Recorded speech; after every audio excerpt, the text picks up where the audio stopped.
Welcome back to Time with God series, Joyce Meyer's Everyday Life Bible Journey for Busy Moms.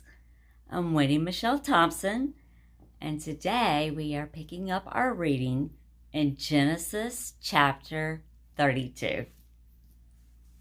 When Jacob went on his way, and God's angels met him, when Jacob saw them, he said, "This is God's army."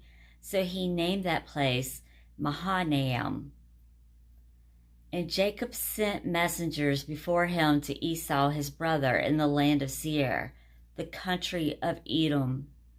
And he commanded them, "Say this to my lord Esau, your servant Jacob says, I have been living temporarily with Laban and have stayed there until now." Verse 5. "And I have oxen, donkeys, flocks, men servants, and women servants, and I have sent to tell my Lord that I may find mercy and kindness in your sight." And the messengers returned to Jacob, saying, "We came to your brother Esau, and now he is on his way to meet you, and 400 men are with him." Then Jacob was greatly afraid and distressed, and he divided the people who were with him and the flocks and herds and camels into two groups, thinking, if Esau comes to the one group and smites it, then the other group which is left will escape. Jacob said, "O God of my father Abraham and God of my father Isaac, the Lord who said to me, 'Return to your country and to your people, and I will do you good.' I am not worthy of the least of all the mercy and loving kindness and all the faithfulness which you have shown to your servant. For with only my staff I passed over this Jordan River long ago, and now I have become two companies." Verse 11. "Deliver me, I pray you, from the hand of my brother, from the hand of Esau, for I fear him, lest he come and smite us all, the mothers with the children. And you said, I will surely do good and make your descendants as the sand of the sea, which cannot be numbered for multitude."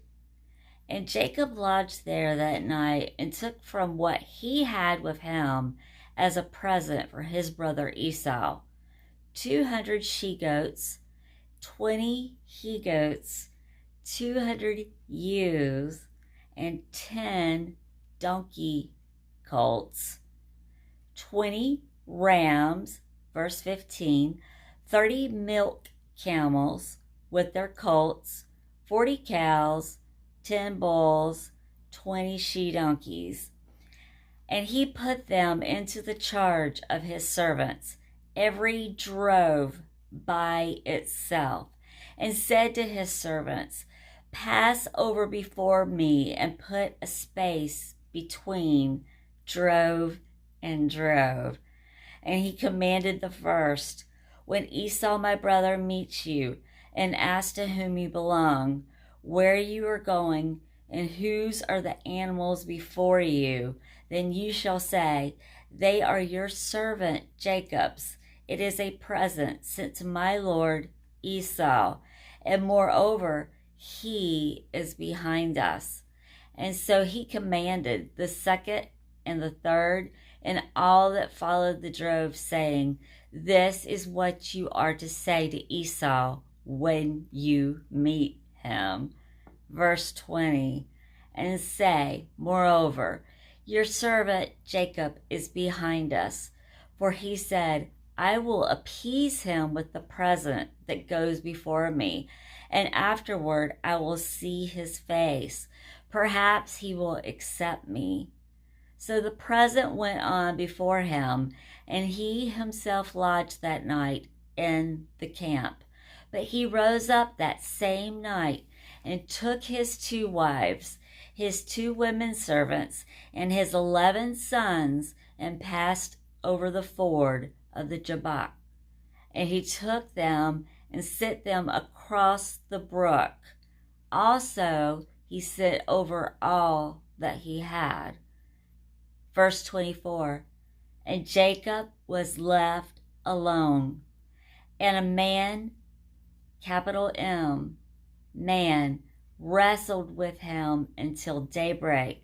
Verse 25, and when the man saw that he did not prevail against Jacob, he touched the hollow of his thigh, and Jacob's thigh was put out of joint as he wrestled with him. Again, capital H.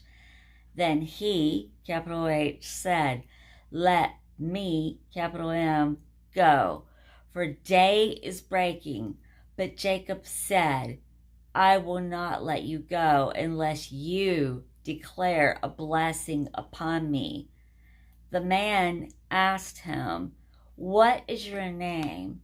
And in shock of realization, whispering, he said, Jacob, supplanter, schemer, trickster, swindler. And he said, your name shall be called no more Jacob, supplanter, but Israel, contender with God. For you have contended and have power with God and with men and have prevailed. Verse 29. Then Jacob asked him, tell me, I pray you, what in contrast is your name?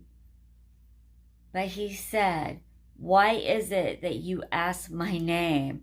And the angel of God declared a blessing on Jacob there. Verse 30.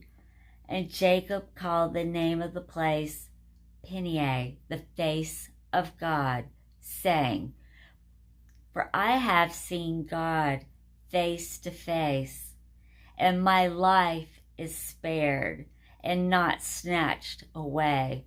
And as he passed Peniel, and the sun rose upon him, and he was limping because of his thigh.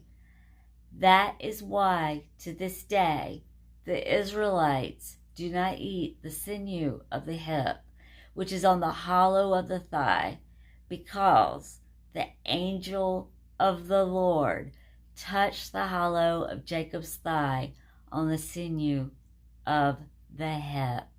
That concludes Genesis chapter 32. God bless your today and all your tomorrows.